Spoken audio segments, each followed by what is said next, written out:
음성을 내가 들으니 사랑하는 말일세. 사령관 느부사라단이 예루살렘과 유다의 포로를 바벨론으로 옮기는 중에 예레미야도 잡혀 사슬로 결박되어 가다가 라마에서 풀려난 후에 말씀이 여호와께로부터 예레미야에게 임하니라. 사령관이 예레미야를 불러다가 이르되 내 하나님 여호와께서 이곳에 이 재난을 선포하시더니 여호와께서 그가 말씀하신 대로 행하셨으니 이는 너희가 여호와께 범죄하고 그의 목소리에 순종하지 아니하였으므로 이제 이루어졌도다. 이 일이 너희에게 임한 것이니라. 보라, 내가 오늘 내 손에 사슬을 풀어 너를 풀어주노니 만일 내가 나와 함께 바벨론으로 가는 것을 좋게 여기거든 가자. 내가 너를 선대하리라. 만일 나와 함께 바벨론으로 가는 것을 좋지 않게 여기거든 그만두라. 보라, 온 땅이 내 앞에 있나니 내가 좋게 여기는 대로 옳게 여기는 곳으로 갈지니라 하니라. 예레미야가 아직 돌이키기 전에 그가 다시 이르되 너는 바벨론의 왕이 유다 성읍들을 맞도록 세운 사반의 손자 아히감의 아들 그다랴에게로 돌아가서 그와 함께 백성 가운데 살거나 내가 옳게 여기는 곳으로 가거나 할지니라 하고 그 사령관이 그에게 양식과 선물을 주어 보내매 예레미야가 미스바로 가서 아히감의 아들 그다랴에게로 나아가서 그 땅에 남아있는 백성 가운데서 그와 함께 사니라. 안녕하세요. 키티 나눌 목사 안상열입니다. 오늘도 주님 은혜 안에서 좋은 하루입니다. 오늘은 예레미야 40장 1절에서 6절을 통해서 개미와 나귀와 바벨론이라는 제목으로 은혜를 나누겠습니다. 여러분, 개미와 나귀와 바벨론의 공통점이 무엇인지 아십니까? 언뜻 보기엔 전혀 관련이 없어 보이지만 하나님의 손 아래에서는 모두 동일하게 나타납니다. 먼저 개미를 살펴보겠습니다. 잠언 6장에서는 게으른 자에게 개미에게로 가서 배우라 라고 말씀합니다. 잠언 6장 6절에서 8절에 게으른 자여 개미에게 가서 그가 하는 것을 보고 지혜를 얻으라. 개미는 두령도 없고 감독자도 없고 통치자도 없으되 먹을 것을 여름 동안에 예비하며 추수 때에 양식을 모으느니라. 이 말씀을 어떤 이들은 개미에게 실제로 배워야 한다는 식으로 이해하기도 합니다. 하지만 이 말씀의 핵심은 저 미물인 개미에게 비교되는 부끄러움입니다. 하나님께서는 게으른 우리 인생들에게 저 미물인 개미와 비교함으로 부끄러움을 주고 계셨던 것입니다. 두 번째로 나귀를 살펴보겠습니다. 민수기 22장에서는 발람이라는 이방인 선지자가 나옵니다. 하루는 그에게 모압 왕 발락으로부터 이스라엘 백성을 저주해달라는 부탁을 받게 됩니다. 하나님께서는 그들과 함께 가지도 말고 이스라엘을 저주하지도 말라고 말씀하셨으나 그는 재물욕에 눈이 어두워 나귀를 타고 그들과 함께 길을 떠납니다. 그런데 가는 길에 이 나귀는 칼을 들고 있는 하나님의 사자를 보게 되었고 그를 피해 3번씩이나 길가로 도망을 치죠. 하지만 선지자이지만 재물욕에 눈이 어두워진 발람 선지자는 하나님의 사자를 알아보지도 못한 채 도리어 자신의 생명을 구해준 이 나귀를 지팡이로 마구 때렸습니다. 그때 하나님께서는 나귀의 입을 열어 선지자의 어리석음을 드러내셨고 여호와의 사자가 그를 꾸짖었습니다.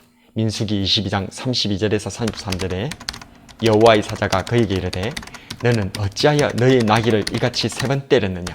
보라, 내 앞에서 너의 길이 사악함으로 내가 너를 막으려고 나왔더니 나귀가 나를 보고 이같이 3번을 돌이켜 내 앞에서 피하였느니라. 나귀가 만일 돌이켜 나를 피하지 아니하였더라면 내가 벌써 너를 죽이고 나귀는 살렸으리라.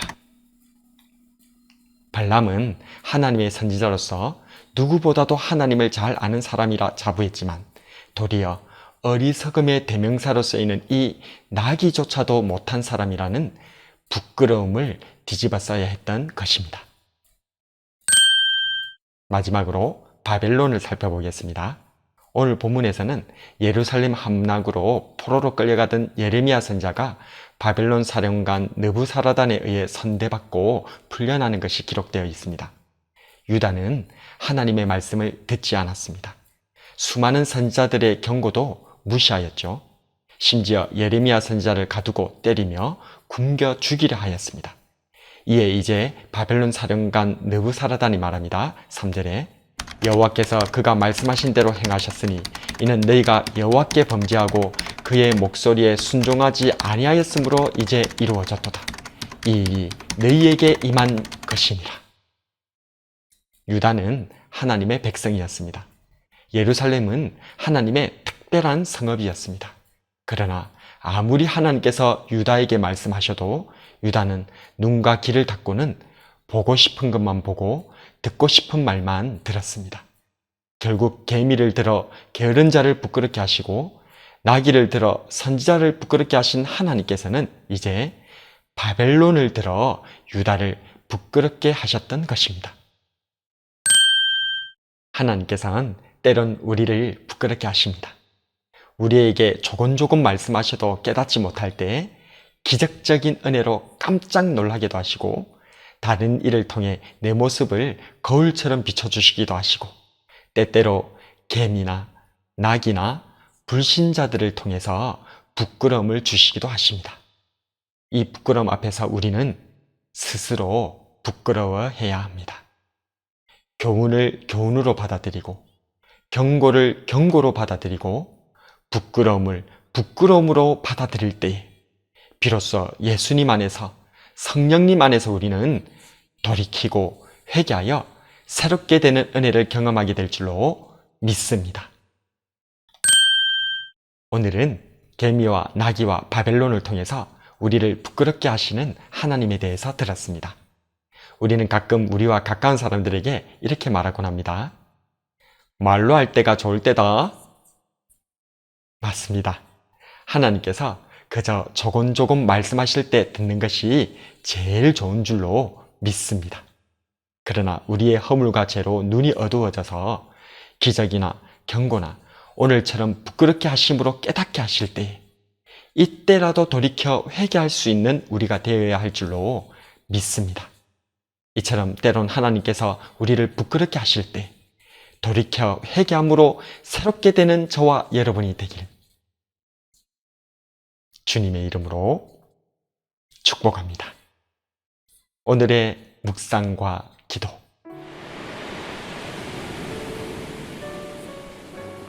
첫 번째로, 나는 이 시대를 보면서 부끄러움을 아는 그리스도인인가?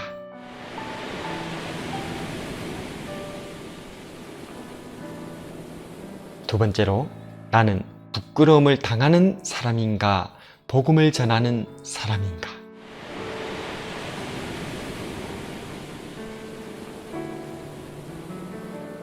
말씀을 놓고 기도하겠습니다. 때론 우리로 부끄럽게 하시는 하나님, 고맙고 감사합니다. 우리를 자녀 삼으셨기에, 우리를 무엇보다도 사랑하시기에, 그래서 아둔한 우리를 깨우치시려고 부끄러움을 주시는 줄로 믿습니다. 개미를 통해 게으른 자를 부끄럽게 하셨고, 나귀를 통해 눈 어두운 선지자를 부끄럽게 하셨고, 바벨론을 통해 하나님의 백성인 유다를 부끄럽게 하신 하나님께서 오늘날 코로나 시국을 통해 바닥에 떨어진 교회와 우리의 민낯을 보여주시며 우리로 부끄럽게 하시는 하나님 앞에 서 있습니다. 주님, 저희의 죄를 용서하여 주시옵소서. 아는 만큼 행동하지 않으며 믿는 만큼 살아내지 못하여 하나님의 영광을 가렸던 저희를 용서하여 주시옵소서. 이제라도 부끄러움을 아는 그리스도인으로서 돌이켜 회개하여 새롭게 거듭나는 하나님의 아들, 딸이 되게 하여 주시옵소서. 우리를 위해 십자가의 부끄러움을 개의치 않으신 우리 주 예수님 이름으로 기도드립니다.